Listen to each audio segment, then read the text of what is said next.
Ventilators की कमी, ventilators ना होने की वजह से जानें चली गई। महकमा हेल्थ एंड पॉपुलेशन के ऑफिस आइए, वहाँ पर हमारा जो कमांड एंड कंट्रोल सेंटर और मॉनिटरिंग वैल्यूएशन सिस्टम बना हुआ है, मैं आपको उसका विजिट कराऊंगा। सेफ सिटी के साथ वो तमाम कैमराज लिंक हैं। मैं पूछता हूँ कि भाई ये औरत खड़ी है, ज़रा बात कराएं। उससे पूछा जाता है कि बेटा आपने ये रसीद पकड़ी हुई है और पर्ची पकड़ी हुई है, आपको दवाई मिल गई है। डॉक्टर्स हमेशा कहते हैं कि हमारे पास वसाइल की कमी है। अवाम जो है वो हमेशा से कहते आ रहे हैं कि जो निज़ाम है वो ही कसूरवार है। कर लेंगे सर, हजम भी कर लेंगे सारे लोग। अल्लाह के नबी सल्लल्लाहु अलैहि वसल्लम का क्या हुक्म है कि रिश्वत लेने वाला और रिश्वत देने वाला दोनों जहन्नुमी है।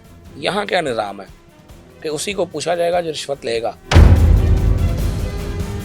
आप सिफारिशें कराते हैं कि हम एमएस लगाओ, आप सिफारिशें कराते हैं कि हमें सीओ हेल्थ लगाओ, हमें डीएमएस और एएमएस लगाओ।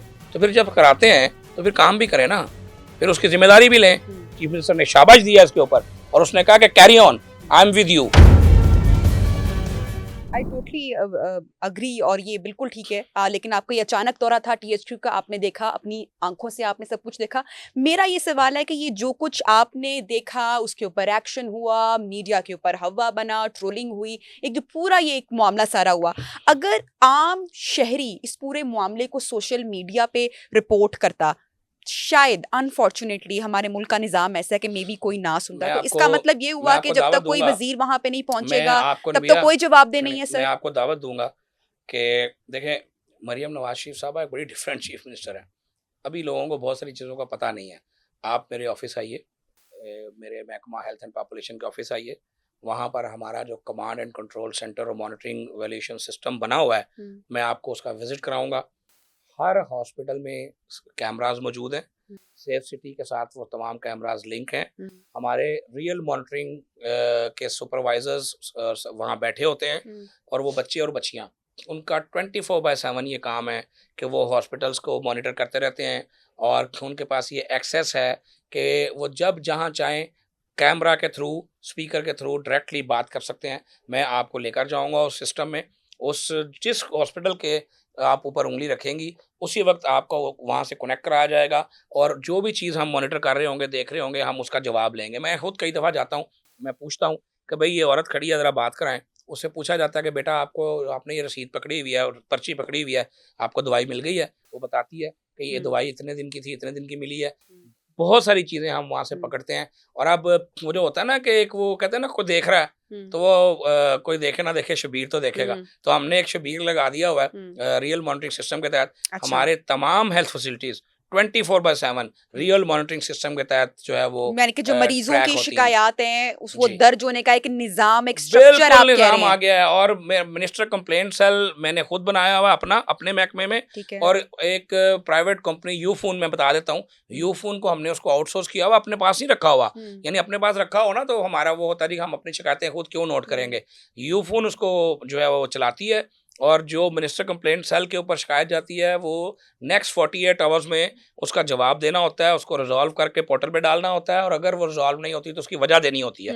और मैं हर वीक उसको खुद देखता हूँ कि कितने % शिकायतें आई, किस नौयत की शिकायतें आई और उसको किस तरह रिजॉल्व किया गया। चीफ मिनिस्टर कंप्लेंट सेल अलहदा से काम कर रहा है। चीफ मिनिस्टर साहबा का एक सिस्टम, एक निज़ाम अलहदा से मौजूद है। सिटीजन पोर्टल अलहदा से मौजूद है। यानी एक लेयर नहीं है, 2-2 3-3 लेयर्स हैं। फिर CMIT अलहदा विजिट्स करती है, मैं अलहदा विजिट करता हूँ, सेक्रेटरी अलहदा विजिट करती हैं, रूटीन विजिट्स अलहदा होते हैं। देखिए, हर चीज़ के बावजूद मैं आपको बताऊँ, ग्राउंड पे जाना, ग्राउंड पे विजिट करना और चीज़ों को देखना, ठीक। आपको बहुत मदद मिलती है। अब हमेशा हमेशा हाँ, वो सामने वाला गलत नहीं होता, ठीक है, आप भी गलत होते हैं। ठीक है। हम अगर मैंने मेरे मेरे से मुराद मेरे महकमे ने, अगर हमने कोई लाइफ सेविंग ड्रग वहाँ पहुँचाई नहीं है और वो किसी मरीज को नहीं मिली तो एमएस रिस्पॉन्सिबल तो नहीं होगा ना। वो तो मैं रिस्पॉन्सिबल हूँ, मेरा महकमा रिस्पॉन्सिबल खालिद है। साहब, एक जुमला जो बारहा आपने भी सुना होगा, मैं भी अपने बचपन से सुनते आ रही हूँ, डॉक्टर्स हमेशा कहते हैं कि हमारे पास वसाइल की कमी है। अवाम जो है वो हमेशा से कहते आ रहे हैं कि जो निज़ाम है वो ही कसूरवार है। असल में गफलत किसकी है? जो बुनियादी वजह है सेहत के मामले सच का। सुन लेंगी आप, सच सर, सुन लेंगी, सच सर, हजम भी कर लेंगे सारे लोग। देखें, जो लफ्ज करप्शन करप्शन करप्शन सुनते सुनते हमारे और आपके कान पक गए हैं, ये कौन करता है? मुझे एक बात बताएं, क्या ये सिर्फ हुक्मरान करते हैं? क्या ये सिर्फ सरकारी एहलकार करते हैं? सॉरी टू से, हमारे लोगों के अंदर ये चीज़ ऐसे रच बस गई है कि हम बुराई को अब बुराई समझते नहीं हैं। अल्लाह के नबी सल्लल्लाहु अलैहि वसल्लम का क्या हुक्म है कि रिश्वत लेने वाला और रिश्वत देने वाला दोनों जहन्नुमी हैं। यहाँ क्या निज़ाम है कि उसी को पूछा जाएगा जो रिश्वत लेगा। जब तक देने वाले रहेंगे ना, लेने वाला रहेगा। जिस दिन देने वाले ख़त्म हो जाएंगे ना, लेने वाला नहीं रहेगा। अब इसके ऊपर लोगों का आर्गूमेंट ये होता है कि जनाब लोग मजबूर हो जाते हैं, लोग परेशान हो जाते हैं अपने काम के लिए। होते हैं, मजबूर भी होते हैं, परेशान भी होते हैं, लेकिन शौकिया रिश्वत देने वाले भी मौजूद हैं। कम से कम हम शौकिया रिश्वत देने वालों को ख़त्म कर लें। और सबसे बड़ी और बुनियादी बात यह है कि जब तक हम सब अपने अपने हिस्से का काम करना नहीं ना सीखेंगे, हमारा निज़ाम ठीक नहीं हो सकता। चीज़ें मौजूद होती हैं, हम परवाह नहीं करते कि हम उन चीज़ों को ढूंढ लें।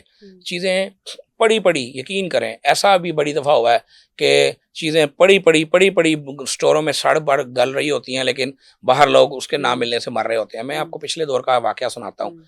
हर वक्त हम ये कहते हैं जी वेंटिलेटर्स की कमी, वेंटिलेटर्स ना होने की वजह से जानें चली गई। मैं एक अस्पताल में गया, मैंने अचानक वहाँ स्टोर बंद था, मैंने कहा खोले, मैंने देखना है। कई साल पुरानी बात, 4 वेंटिलेटर वहाँ पर निकले जो कई सालों से वहाँ पड़े थे।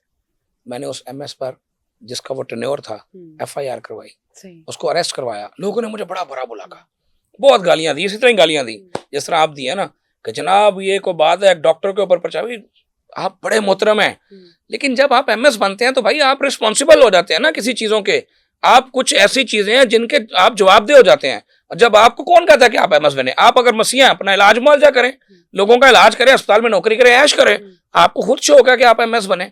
आप सिफारिशें कराते हैं कि हम एमएस लगाओ, आप सिफारिशें कराते हैं कि हमें सीओ हेल्थ लगाओ, हमें डीएमएस और एएमएस लगाओ। तो फिर जब कराते हैं तो फिर काम भी करें ना, फिर उसकी जिम्मेदारी भी लें। ये तो ना करें कि कड़वा कड़वा, थू थू और मीठा मीठा हाफ हाफ।